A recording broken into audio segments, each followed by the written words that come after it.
Dr. Geneva, welcome to the Girl Take Note podcast. How are you doing today? I am doing fantastic, Shaunie. Thank you for having me. I'm so excited.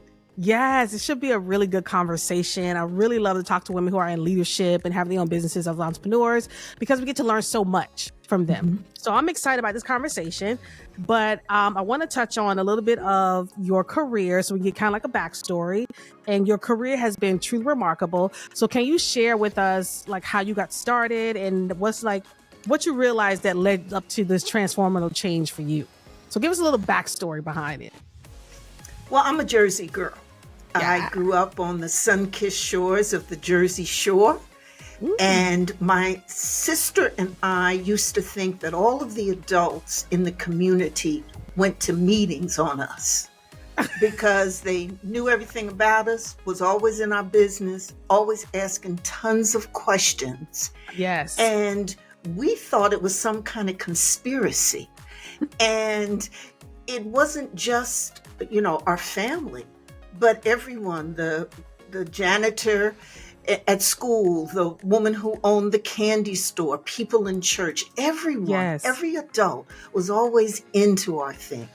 And while we growing up thought that they were somewhere conspiring on us, I later came to know that it really was a consensus of caring adults, mm-hmm. that the grown-ups in our community knew what things they need to do to help young people grow up and be successful. So armed with that, this whole support network of a caring community and my civil rights activist parents who were ordinary people. My mom was a school teacher and my dad was a government worker. But they worked a lot in the community, and I really learned leadership from them. And as they fought in housing and education and employment and, just opened up those doors of equal opportunity, it really made an impression on me. So combined with that leadership and the caring community just led me into a career working in community, in neighborhoods, with people for many, many years, primarily in the United Way system. And then I went and formed a new national model, like a foundation, worked with that for about 10 years or so, and then said, I want to step out and create my own platform. I want to become a businesswoman, which had been a dream of mine for many, many years. So I made that major transition, and here I am today. Yeah, that's such an awesome career. You have a really long history of just leadership. And from my research, say you was one of United Way's first female executives. Is that correct? Yes, that is right. Yeah. This is back in the old days, where there was no one who looked like me in the mix. And I was brought into the organization really to help make it more inclusive, more diverse. They had just gone through a major study, and one of the recommendations from that that examination was that the United Way needed to become more inclusive, more connected with the community. And so they were looking for someone like me just at the time that I arrived from New Jersey into Detroit, Michigan.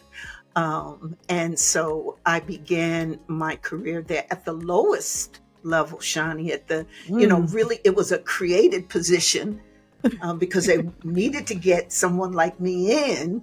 But it was at the very lowest level of the organization. And so I worked my way up through all of the positions, raised lots of money, learned about community planning and problem solving, formed partnerships, led community initiatives, all the way up to the first female and Black CEO in the United Way. And then a few years later, I led a merger of the two major United Ways in the community and formed a new organization and was there for about 6 years.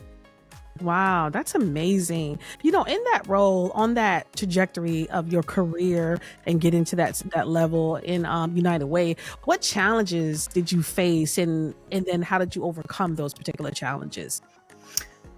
Shaunie, I think the biggest thing was there was no one who really looked like me.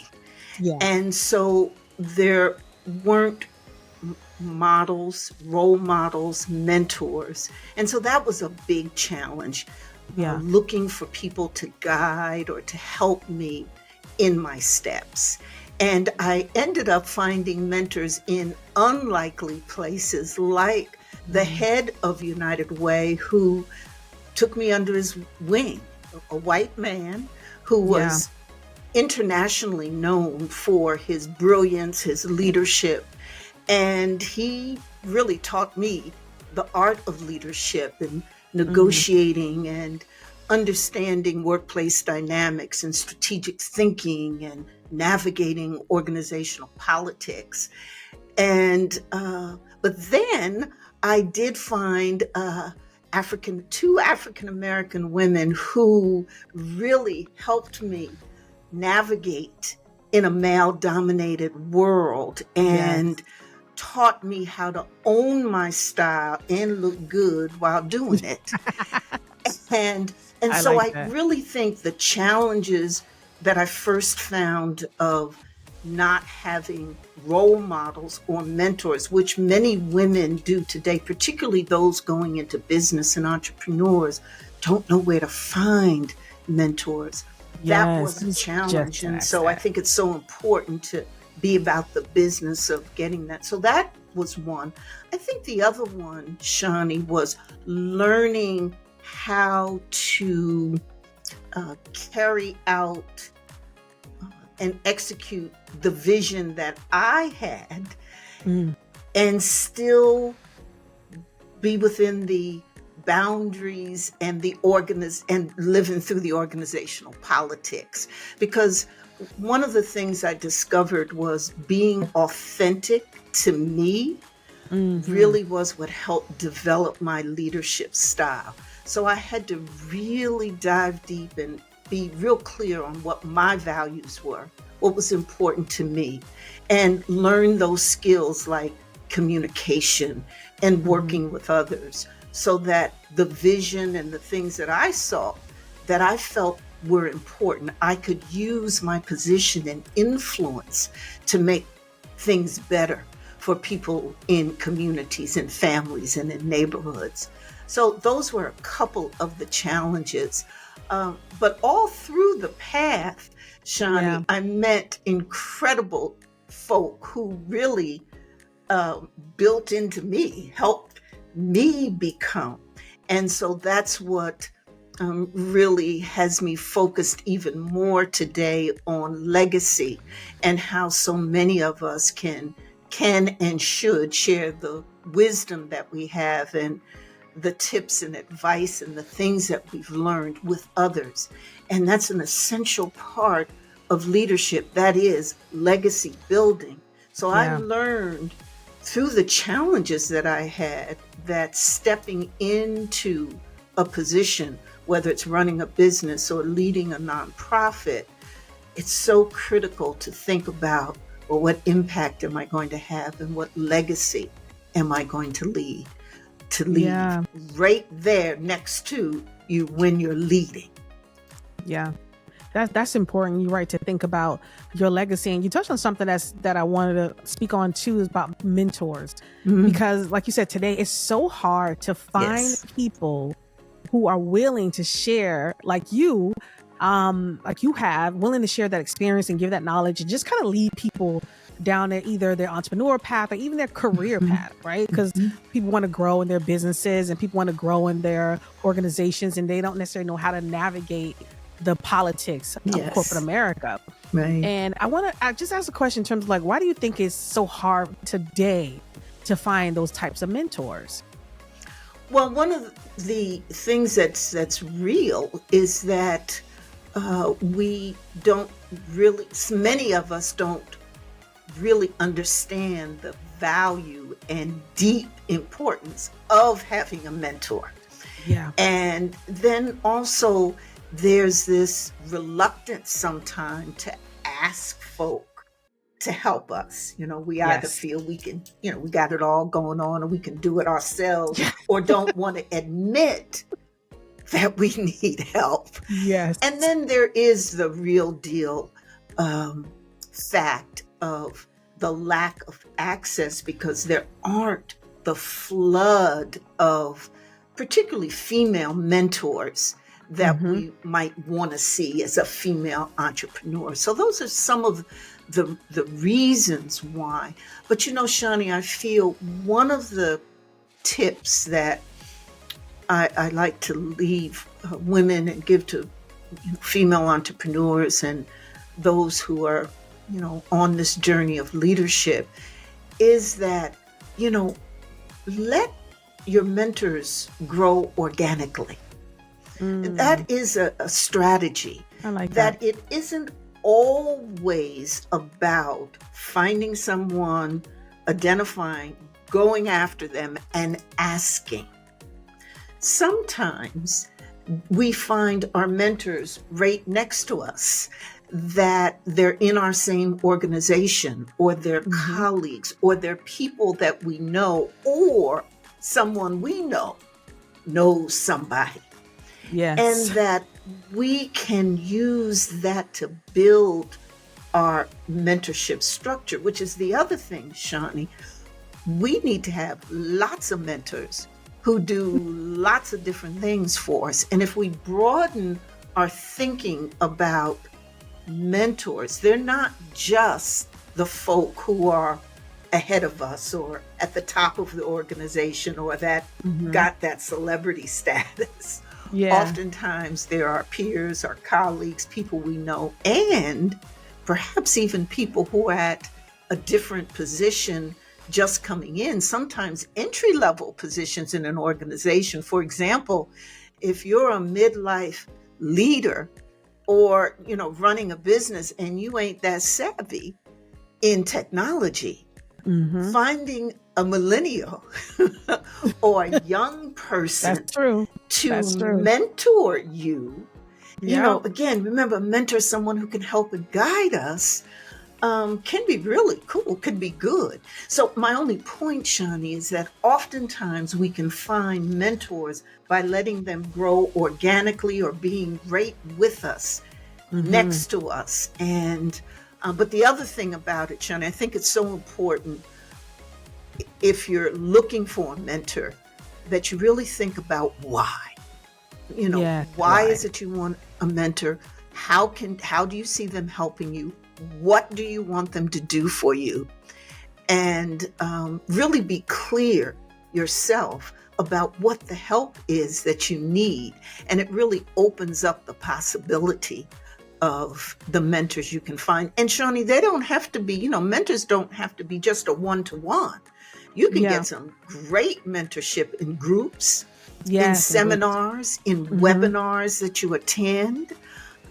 You can get mentorship from watching online videos. I'm sure the people who listen to your podcast see you many times as a mentor, because you're giving advice and help. Yeah. That's mentorship. Yeah. So broadening our perspective, our view on mentorship, I believe, opens the door for many, many opportunities. Yeah, you're right. I didn't even think about it that way, in terms of like, there are a lot of group mentoring programs. There are a lot of master classes. We do a lot of research on YouTube. It's like YouTube education that you can get a lot from people based off just searching. And so you're right. It doesn't always have to be that one-on-one relationship. But if you do desire a one-on-one, and again, be clear on your goals, understand your why and what, and don't be afraid to ask. And when you do ask, be real clear about the help that you need. And you're going to be clear because you've thought about your why. That's a first step. You've thought about your why. and be Yeah. ready for the opportunities when they present themselves to you, and ask. And then, Shaunie, if you get a no or not really interested or I don't have time, then you apply one of my favorite techniques which is, so what? What's next? And you go on for the next one. You go Because on to there's the next. plenty of folk out there who would Yes. love to give you advice and guidance. Yeah. And I think that's the reason why people are afraid to ask, because they're afraid of the rejection. Mhm. But like you said, it's okay. It's It's part okay. of it. You move on to the next person because you That's never know right. who's going to say yes. Yes, that's right. That's good. Right there. Absolutely. Again, so what? Apply that. So So what? what? Hey, let me go to the next one. Exactly. I want to talk about the art of fundraising, because as entrepreneurs, this part is probably one of the biggest pieces that I think a lot of entrepreneurs struggle with. And you've been able to raise over $100 million, which is like astounding, right? We wish we had that type of skill set. So what is your secret to, and what advice or tips you can give aspiring entrepreneurs or current entrepreneurs now about fundraising and how to go about navigating that world? One is to be real clear on your dream, on your business, on what problem you solve, and being able to articulate that with exquisite precision. And, again, we're in businesses to solve problems. So figure out, well, what problem is it that I'm trying to solve? And be real clear. And it can be several problems, but there certainly is at least one problem. And once you're real clear about that, and that's the reason you're in business. The next step is to make sure that you can articulate that problem and the solution that your business provides in a very compelling way that matches an investor's or a potential investor's interest. So that means that you got to do research. One of the things we used to do all the time was devote the vast majority of our time to two things. One, researching whoever the prospect was, whether it was a national foundation, a local business investor, a venture capitalist, wherever, a bank, financial institution, wherever, spending the time to research and find out, well, what's the interest of that potential investor? What are the goals that company or organization or individual wants to achieve? And then making that connection, making that alignment between the problem that you solve, the solutions that you offer, and the potential investors' interests and goals. That match, like puzzle pieces. When you finally, when you're working on a jigsaw puzzle, and when it's all over the place, you don't know where you're going or what you're doing. But when you're able to put all them pieces together, you feel good. Magic happens. Yeah, you do. That's what investors are looking for. They're looking for how your business, how what you do can create the magic that they want to see to invest in. So that puzzle, making the puzzle pieces fit, is a very important step. The other, Shaunie, is relationships. We say in the fundraising world, it's about relationships. Yeah. And, I could get in my world, as I was raising all this money, at any point in time, I could get good grant writers. I could write grants. I used to write them. And that's a very important part, being able to articulate and be able to put it on paper, grant writes. But people give money to people they know, like, and trust, no matter where it is. I remember when we were going after these big dollars coming from a governmental unit. And my staff said to me, I said, well, we got to find out, who the person is in this department and get to know them. And they said, well, we understand that, but this is government. Who are we going to, what's the connection? I said, no, we're going to find out who it is, who they are, get to know them. As it turned out, the lead officer within the government bureaucracy that was making the decision about the grants was a native Detroiter. And we was in Detroit.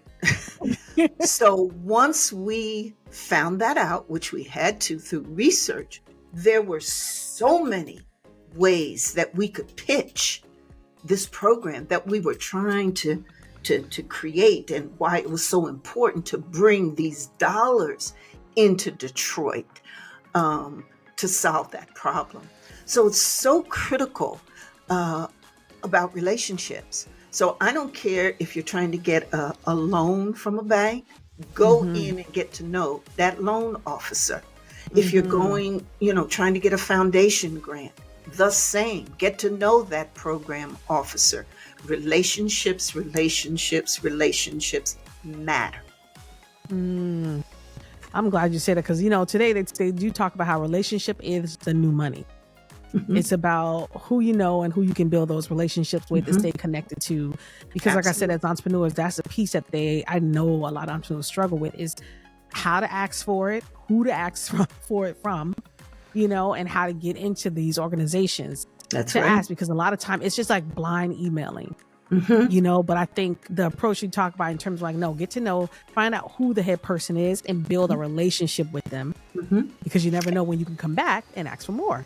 Absolutely. Right? And that's the other thing, Shaunie. So too often when we're fortunate enough to get the dollars. Yes. And we got the money. That's it.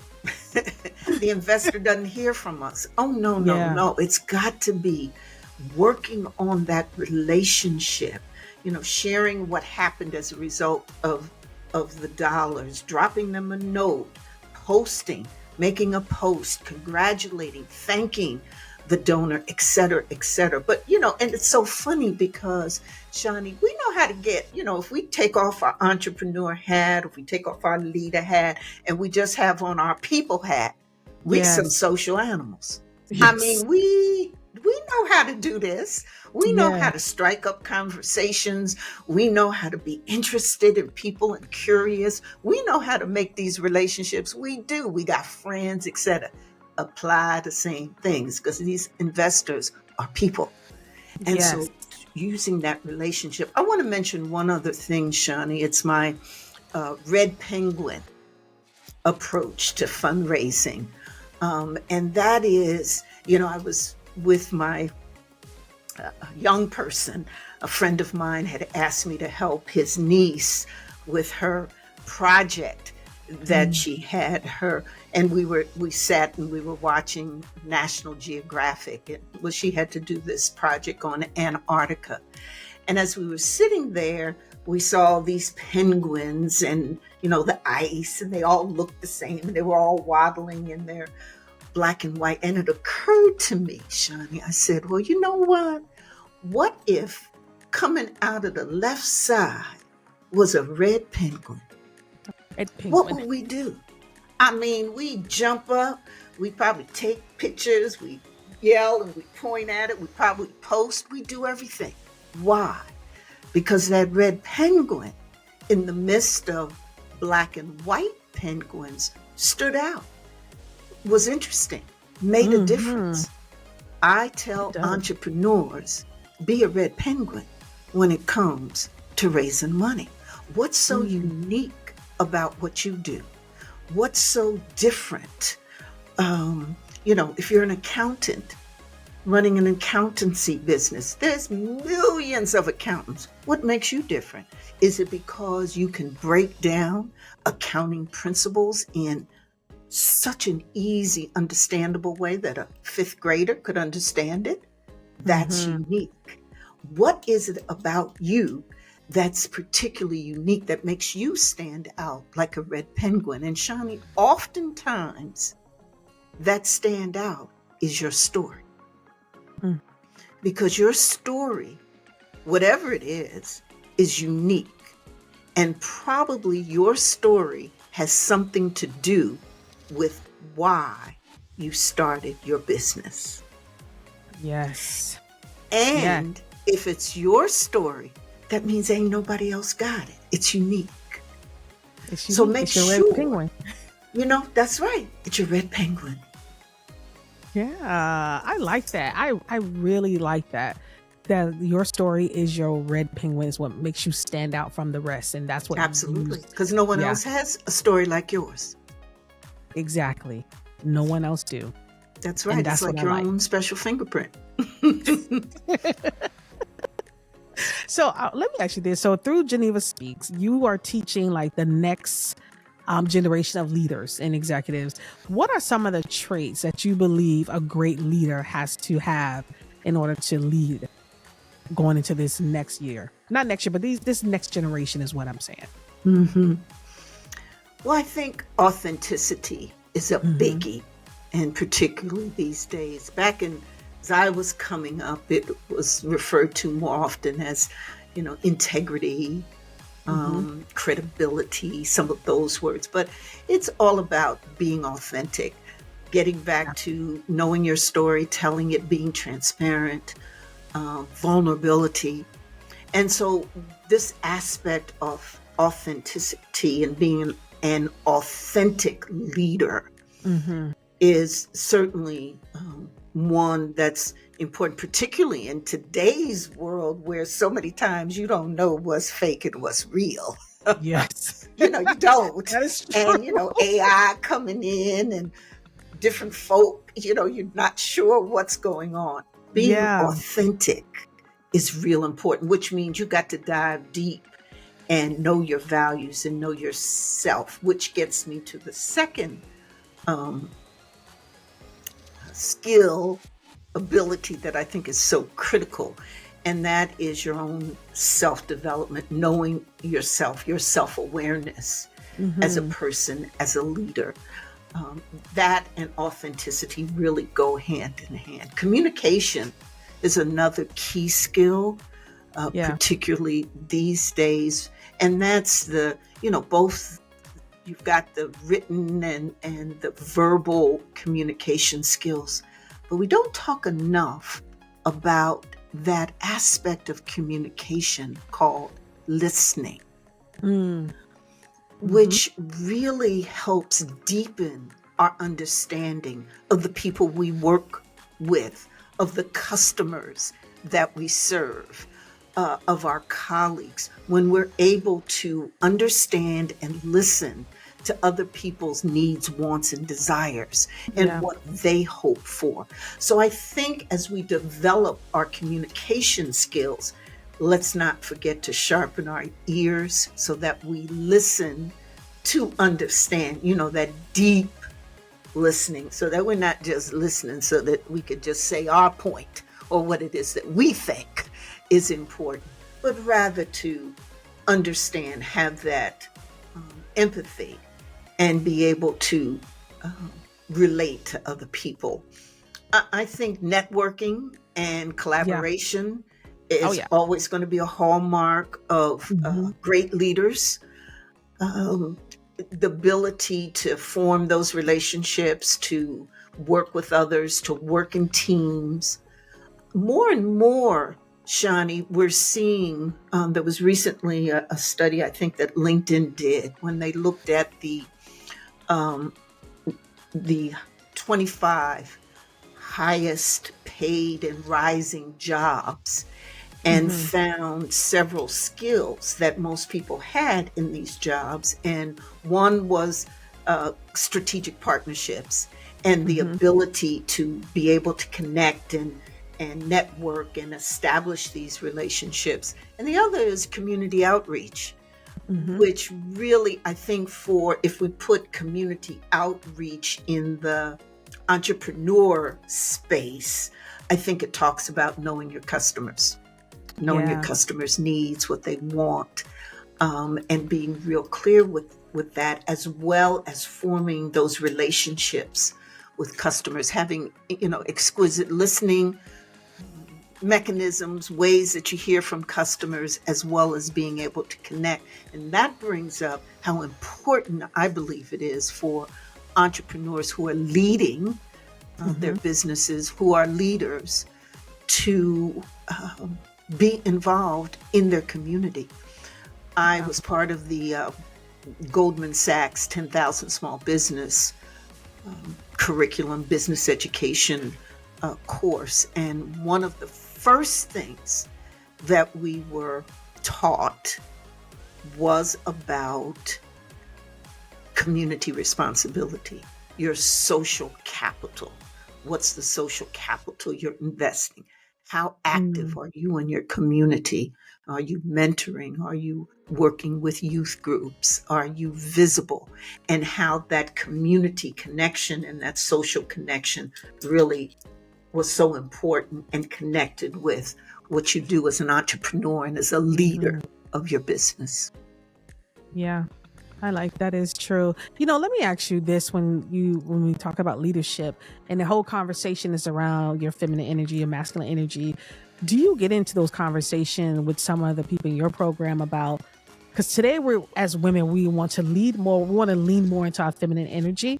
And where back then, back in the day, we couldn't do that. You had to be very masculine because you had to really fight through a man's world, male dominated world. And now today, people are beginning to see the shift of leaders being able to lead more, like you said, with empathy and being able to be more in that feminine energy. What are your thoughts around that masculine and feminine energy in leadership? Well, when I was coming up, it was nothing but be like a man in order to make it.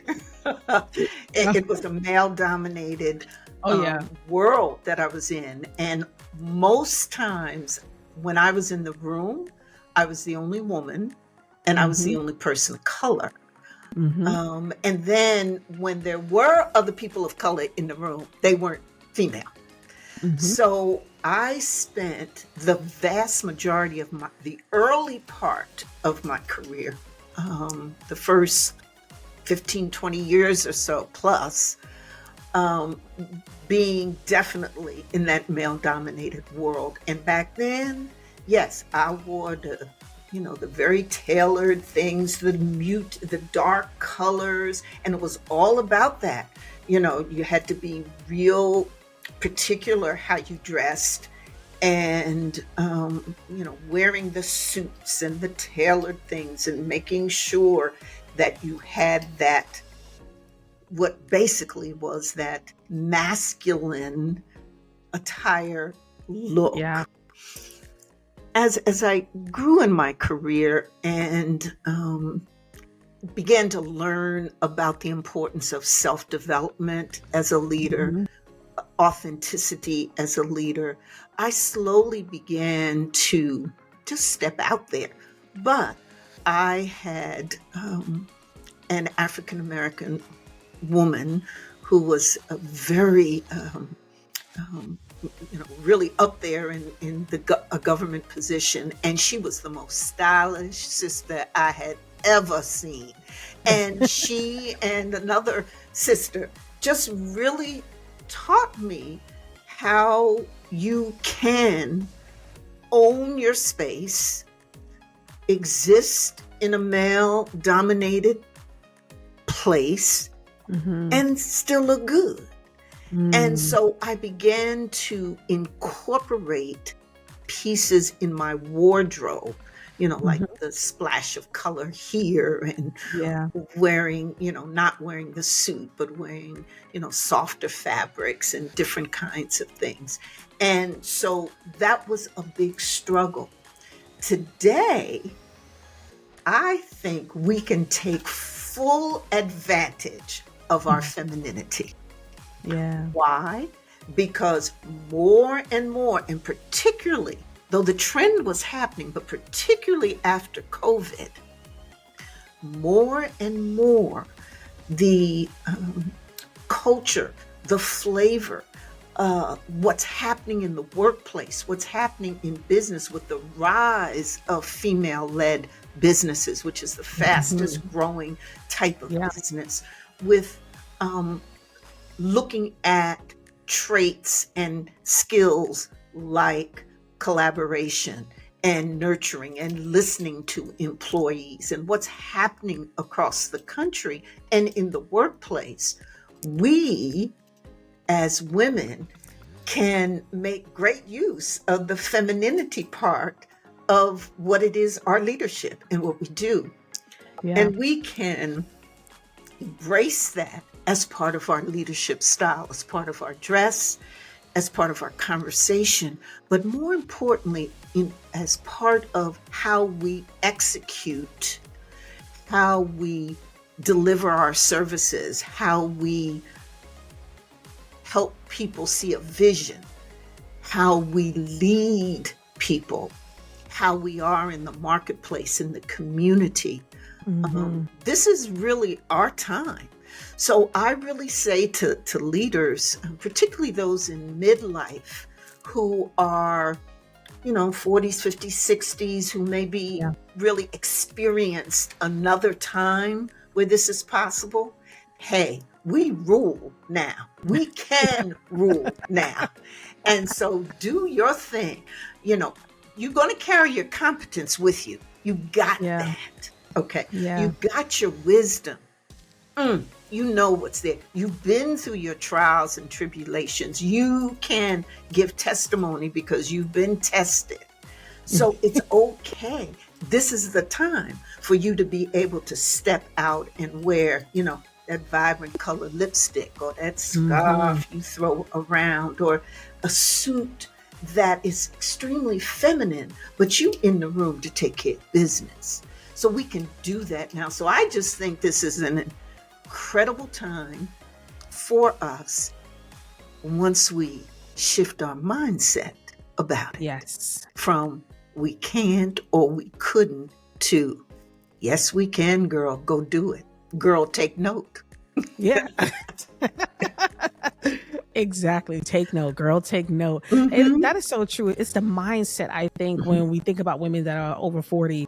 And because we're so used to, because I'm 49, and we're so used to corporate America being so male dominated. Because just like you, when I was in corporate America, which wasn't that long ago, actually, it was a few months ago, I was also the only, and I'm in tech, like I'm in tech and my background is product and stuff like that. So a lot of times I would walk into the room, I would be the only African-American in the room and then the only woman African-American in the room. Yes. And it is a cultural shock kind of thing when you walk into a room and you're the only one there. And the expectations that we put on ourselves are very high.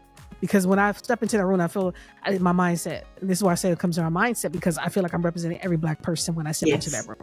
Yes. And so I have to present myself in a certain way because I was in a position of leadership too. And so I have to present myself a certain way. And so what other advice can you give women who are in that career trajectory? That what advice can you give them on how to show up for themselves when they step into the rooms where they are the only ones, being that you have had that experience as well? I think there are three things that matter when you step into rooms like that. One, clarity on your values. What's important to you. And these three things, I'm going to give two aspects. One, I'm going to talk about the three things you can do and you have control over. Okay. Yes. One is being real clear on what your values are, what's important to you, who you are, being aware of that, understanding your purpose and your assignment. Second, understand your vision, because you have or should have a vision for yourself, a vision for the job that you're doing. Whatever position you're in, you've got some thoughts about what it is you want to do, what it is you want to see done, the influence you want to have. Own that, understand it, and own that. Be real clear on the vision for yourself, the vision for your company, for the organization, whatever position it is that you hold. There's something that you hope for, that you aspire to. So Understand it, be clear on that. And then third, always understand what the outcomes are that you want to see.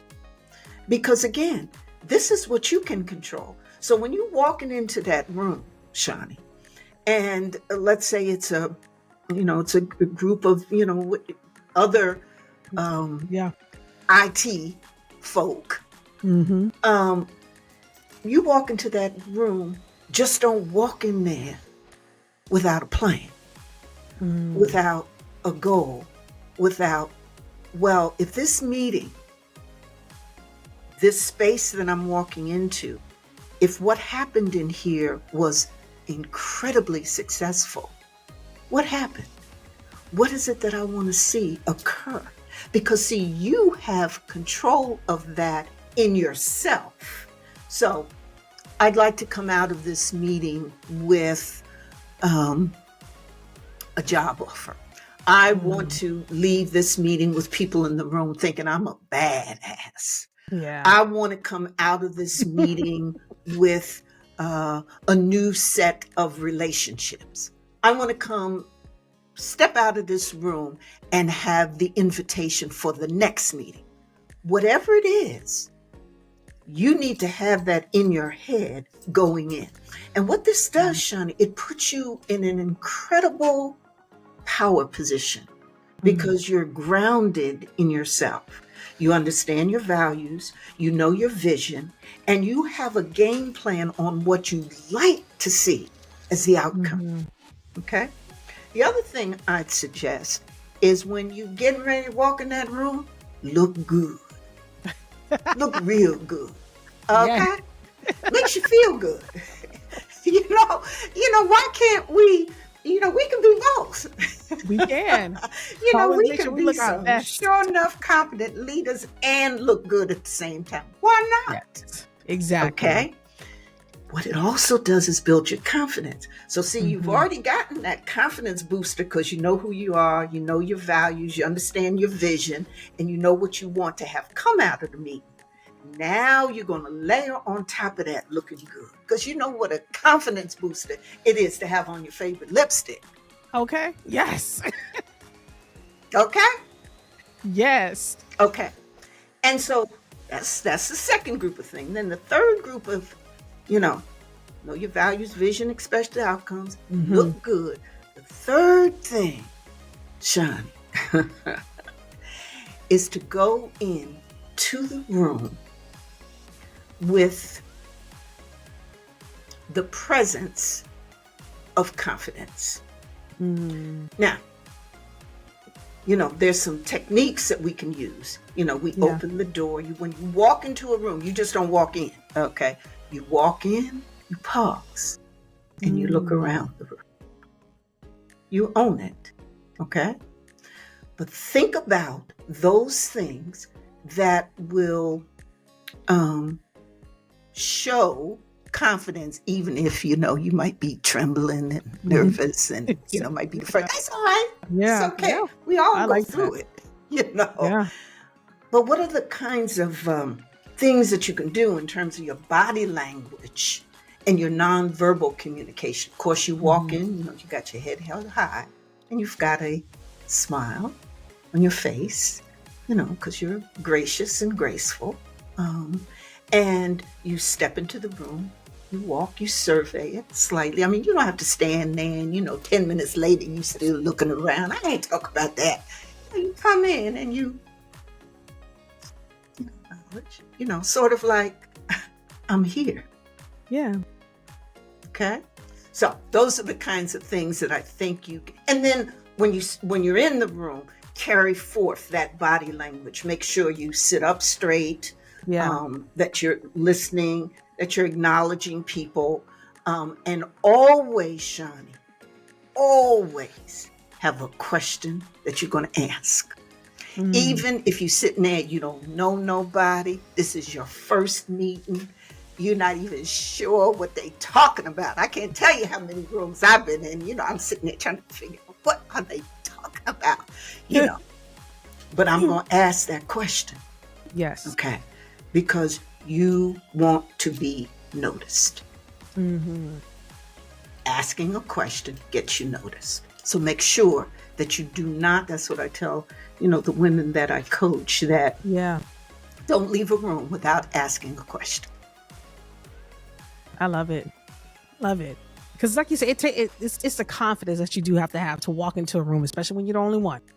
It does take a certain confidence. And you know what? That makes me want to touch back on when it comes to fundraising.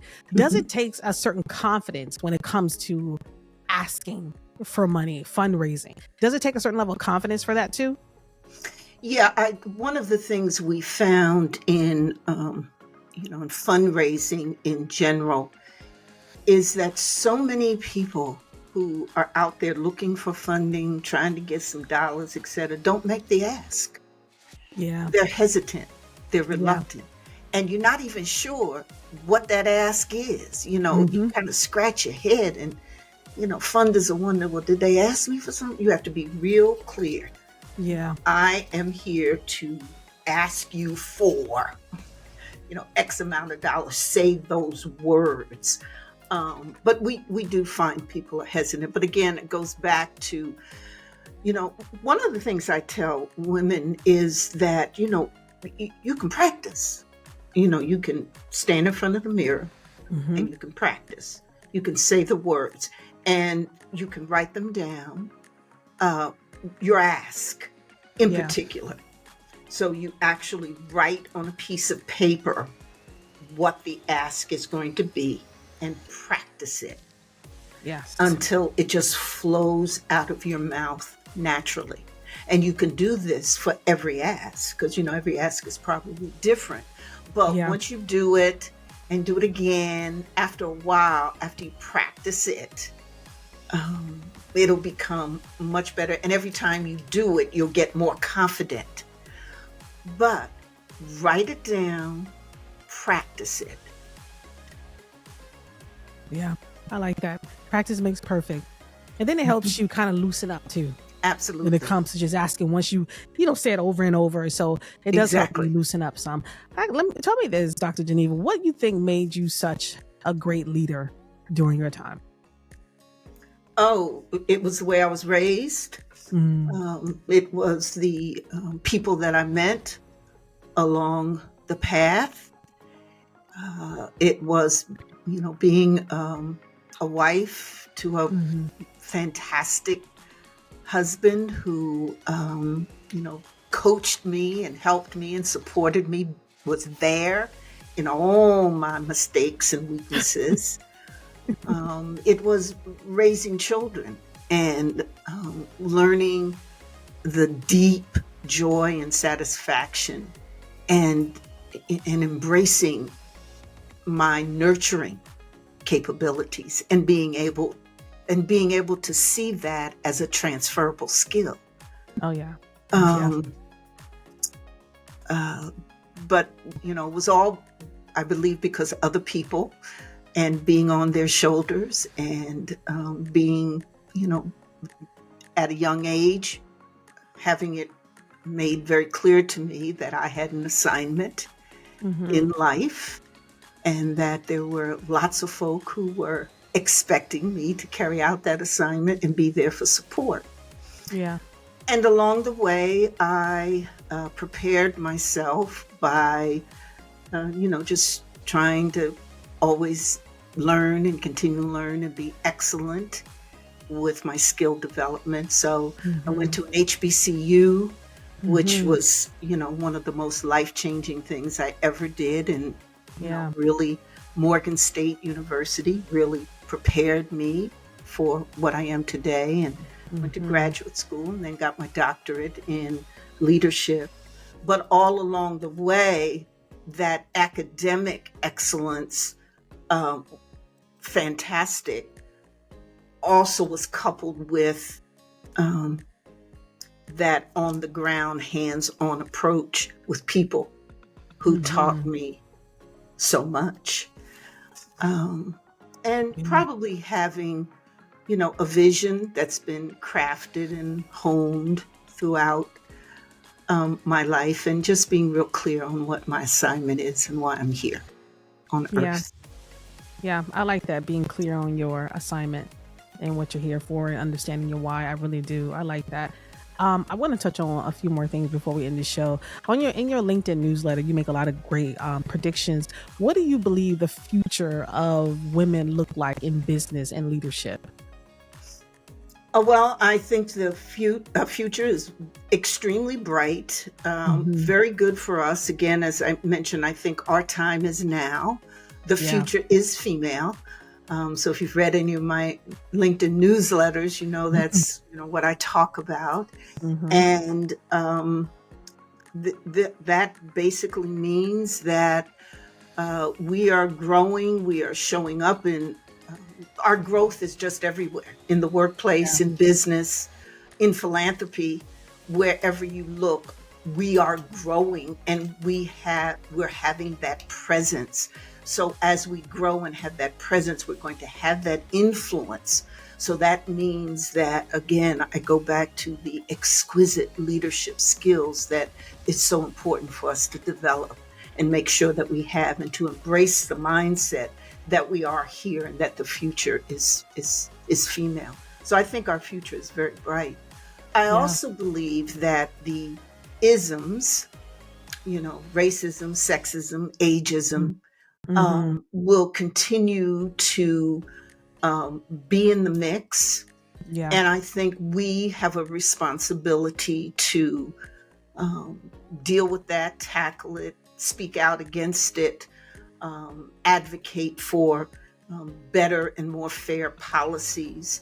And we have that responsibility. So that's a part of what I see in the landscape of women, that in fact, we have such an incredible ability to influence. One of my favorite quotes by Mary McLeod Bethune is that after God, we are most indebted to women. First, for making life possible, and secondly, for making life worth living. And so that making life worth living is a responsibility, a mantra that we carry. And to do that, I think we have to continually work on being extraordinary, making sure that our skills are there, making sure that we're doing the best that we can, running our businesses, being smart and savvy, and most importantly, Shaunie, taking care of ourselves. So often we neglect, in our busyness of being high achievers, we neglect ourselves, and we become stressed and exhausted and overwhelmed and suffer burnout because we're not placing the priority on our needs that we should be. Our nurturing skills and abilities are too often placed with and on others first, as opposed to us, filling ourselves up so much with care and nurturing that it overflows into the care for others. And so it's important for us to have that mindset shift that requires us to place priority on our own well-being so that we can take care of others. So that's what I see the future looking like. Yeah. And I agree 100%, especially on the putting ourselves first at times and taking care of our own mental health, mental wellness. Because like you said, as wives, as mothers, we put everybody before us. And I knew that was one of my goals for this year, to intentionally do more for myself and to celebrate myself more. Oh, good. Because I was like, I celebrate everyone else. What do you do? I do little things for myself. I take myself out on just like day dates, where it's just me, husband gone, kids are all gone, where I'm able to just enjoy my time to myself before it gets really busy.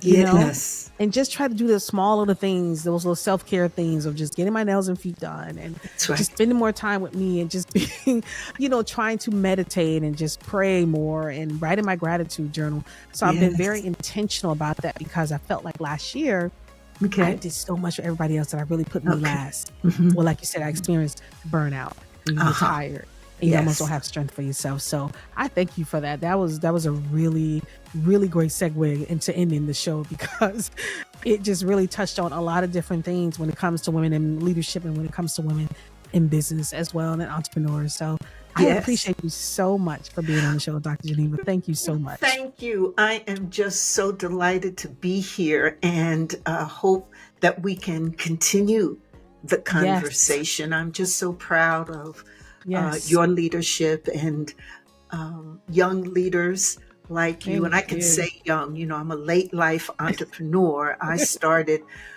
my business in my late 60s, and Yes. it was a And I feel dream like we need for to me. have that conversation too. Right. It was a dream, a lifelong dream for me after doing all of this in the community and running Hmm. multiple organizations, et cetera. I wanted my own platform. And so many people said to me, don't you think you should retire? Are you too old? They'd whisper that. Yeah, they whisper Are that you one. too old? And I had to put all of that aside and step out. And now, Hmm. years later, it was the best thing that I ever did in making that transition from a W-2 to an Yes. entrepreneur was a major transition. But we can do it. We can do Oh yeah. these things. Oh But yeah. along the path, Shani, that well-being and taking care um, of yourself is so key, because I lost my husband of 40 years and my mom and Oh my dad God. I'm all so at sorry. about the same time. And Mm, so the stress and the all of that, I opened my business at the same time that I wow. lost them. And Yeah. so, and I only say that to show that any of us can do it. We, in fact, can come through it and do it and find that joy and live our lives the way we want to, because I'm living my best life now. That's so awesome. That is so awesome. And that is so inspiring. It Thank really you. is. To, like you said, to say you did it, launch it at 60 and you're never too old. It's never too That's late. right. Never too late. It's never too late to start something that's truly for you, something that you're passionate about. So, again, thank you, Dr. Geneva, for being on the show. I really appreciate you. And I got to have you come back so we can explore Ooh, that conversation more I'd love it. when it comes to launching a business in your later years.